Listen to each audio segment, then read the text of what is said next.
You asked about the actual specifics. How to fight propaganda like this without breaking the freedom of speech? Is it possible?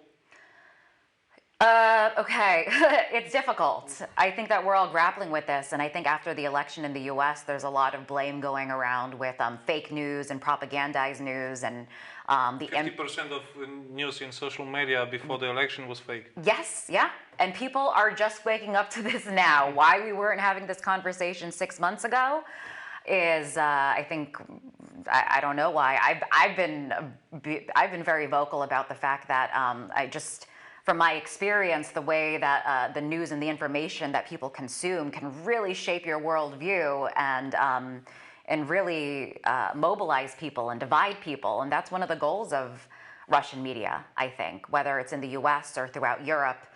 The goal is to divide societies, not in between and like inside of countries and also between countries, to weaken the EU, to weaken NATO. And because I think a weakened alliance in the West is beneficial in their eyes, so it's a win for them. What can we do about it? I think that first of all, I think awareness is a big thing. I say media literacy. I've been kind of involved in this and speaking to college students on campuses about this new media kind of revolution. The media is so different now. There's so much information out there. There used to be, back in the day, a handful of outlets where they adhere to strict editorial guidelines in terms of sourcing and fact checking and all of that. But now there's a plethora of news outlets that have all different kinds of dedications to truth. Some are completely agenda driven, some are just meant to spread hysteria and conspiracy theories, some are impacted by foreign news outlets like Sputnik and RT.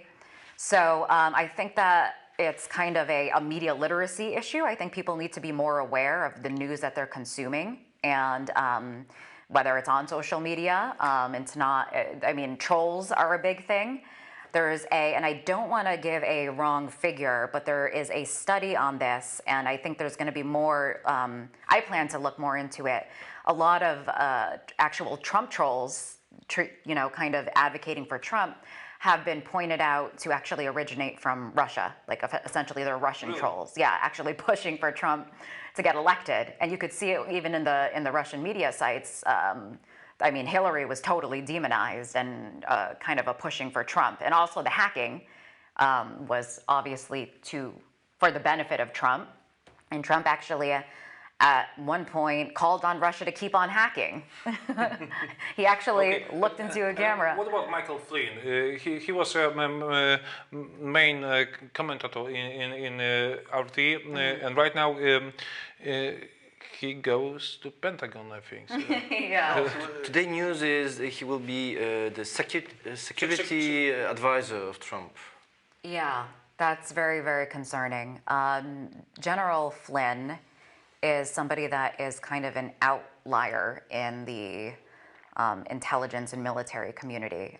The fact that he went to Russia to celebrate, he sat at the same table with Putin, just hanging out, celebrating the anniversary of, it was kind of like a gala celebrating RT, and he is, and this is, Trump has surrounded himself with people with questionable, like dubious ties to Russia in one way or another, whether it be, for example, his former campaign manager, Paul Manafort, used to be the manager for Yanukovych.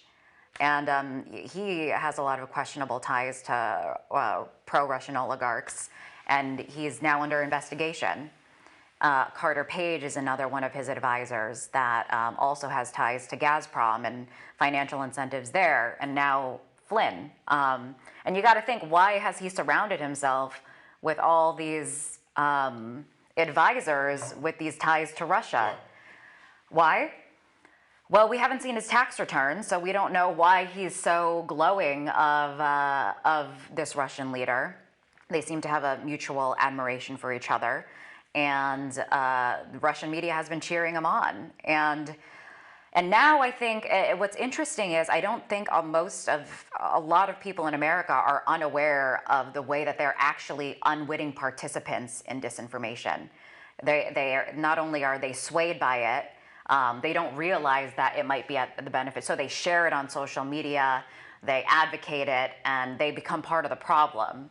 And so now I think it's something that needs to go beyond. I know a lot of people in the Russia watching community and the think tanks and stuff like that, they're very aware of the issues and the repercussions and this information war, the consequences of it.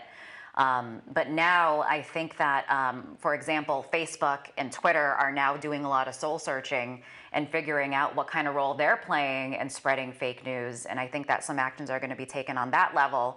I think there needs to be a lot of awareness, some media literacy, so people can understand how to navigate the information space responsibly, so they're not part of the problem. And maybe we need to look at some kind of regulation.